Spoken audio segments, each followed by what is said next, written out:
we've been unpacking some material recently that contains this, well, almost chilling concept. It's like something out of a courtroom. The idea that your own life choices, your priorities, the things you pour your energy into chasing, Yeah. that they can actually serve as evidence, like a witness that will, in the end, testify against you. It is powerful imagery, isn't it? It really suggests that our inner spiritual reality, it's never truly hidden. Right. Our actions are constantly speaking, and sometimes, yeah, those actions become the damning evidence that shows where our real trust lies. And today, we're doing a deep dive into a very specific kind of internal witness. It's described in the book of Hosea.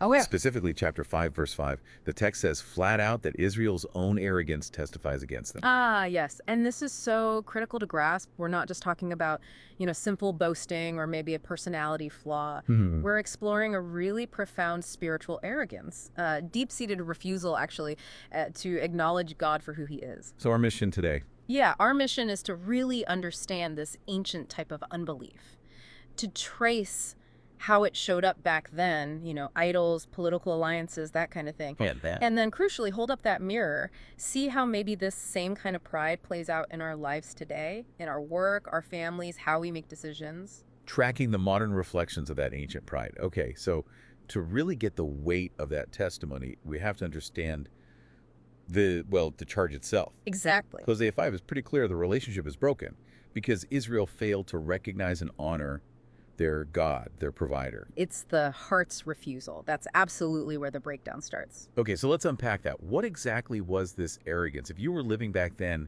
in ancient Israel, what would you actually see happening that counts as this testifying arrogance? Well, at its absolute core, it was fundamentally about diminishing God's glory.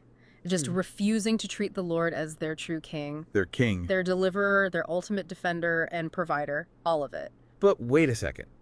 I mean, these are the people with the history, right? They saw the Red Sea part. They ate manna in the desert. God gave them the land. How could they possibly justify, chasing after idols? What was the mental gymnastics involved there? It seems they consistently chose the visible over, the verifiable history with God. Their actions, functionally, were declaring that powerless statues. Wood and stone. Yeah, wood and stone. Or maybe the impressive military strength of, say, Assyria. That these things could provide more security, more blessing, more prosperity than the living God. Wow. The very God who had proven himself over and over for centuries. They had the proof, yes, but they still acted as if he wasn't enough. So the core crime wasn't just doing a bad thing, but functionally saying God is inadequate. Precisely. That definition of arrogance, then, it's basically unbelief, refusing to acknowledge his sufficiency. That's exactly the definition we need to work with here. It's a lack of faith that shows up as trying to be self-sufficient. Okay, that makes sense. And that brings us to the next layer, doesn't it? No. Because the sources define this arrogance as depending on sight rather than faith. Yes. And for Israel back then, walking by sight wasn't just metaphorical, it was geopolitical, right? What specific worldly choices were they making? What were they prioritizing over trusting God's covenant promises? They really did abandon relying on the invisible promises of God. They went all in on what they could see, what they could touch, what they could measure. Like what specifically? Well, they'd look at the big, powerful, very visible armies of Assyria and Egypt. The superpowers of the day. Exactly. And they thought, okay, that's our security. That's where our hope needs to be. So the political games, the treaties, the strategic alliances, that wasn't just, smart governing. It actually became a substitute for trusting God. Well, here's the key distinction. Where does it cross the line into arrogance? Isn't it smart to have a defense plan? Yeah, I mean, it seems reasonable. It absolutely is smart to plan. But the line gets crossed when that visible strength, that human strategy, actually replaces the Lord as the source of security and hope. Ah, okay. They made these alliances, these deals, often explicitly leaving God out of the whole strategic picture. They relied on tangible idols, visible military might, Right. while effectively dismissing the invisible God who actually controls history, who raises up nations and brings them down. That feels like the ultimate act of, exalting your own wisdom, doesn't it? Hmm. To basically say, my eyes see a bigger army over there, and my judgment tells me that's more reliable than some unseen promise from God. It is the heart, isn't it? Exalting its own ability to reason, to calculate, putting that above the need for humble trust. It's like shouting, we don't believe God is enough, so we'll handle this ourselves using human smarts. That's the defining line. That is the defining line of this spiritual arrogance. Okay, and now the pivot. Yeah. Because, before we get too comfortable pointing fingers at ancient Israel. We need to look in the mirror. Exactly. Yeah. We have to look in the mirror. Our modern idols might not be, statues of Baal sitting in the living room. Hopefully not. But that underlying mechanism, that functional unbelief, that walking by sight, it feels exactly the same sometimes. What does this spiritual arrogance look like for us today? Oh, it shows up. It shows up whenever we prioritize human wisdom, human strategies over actually seeking God's counsel.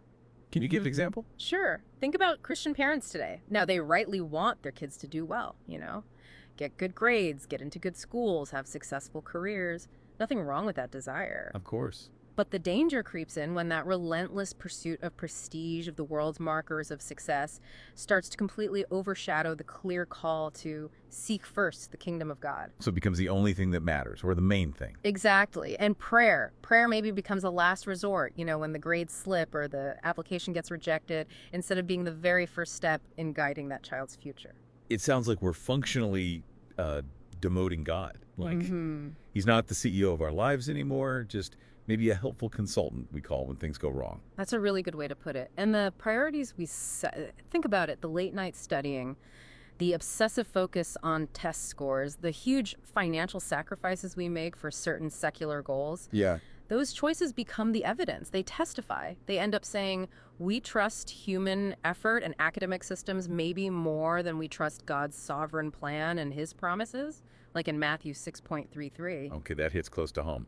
What about in, say, the world of work, business?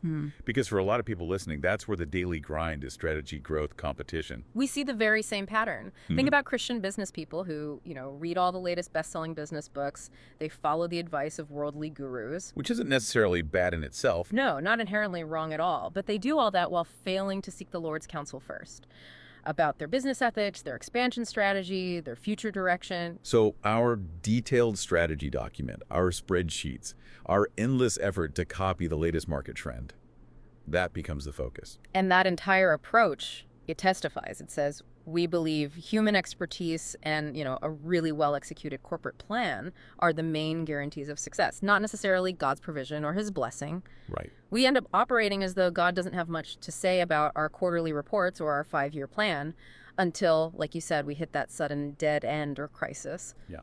The central thread, ancient Israel or modern life, it's relying on human wisdom, on what we can see and control while neglecting the Lord. Which brings us right back to that really stark judicial image. Arrogance testifies against us.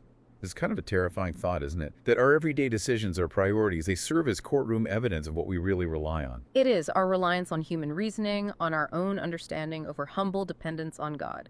That is the testimony. God doesn't need to look far for proof of unfaithfulness. So, okay, if this functional unbelief, this arrogance, can run so deep, what do our sources suggest is the cure? Is there a way out? Well, the cure is actually presented as quite simple, but it demands a pretty radical shift. Because acknowledging God. Okay, acknowledging God, that sounds basic. It sounds basic, but it's not just a polite spiritual nod, It has to be operational. It means completely reversing the order of priorities we just talked about. So what does that actually look like?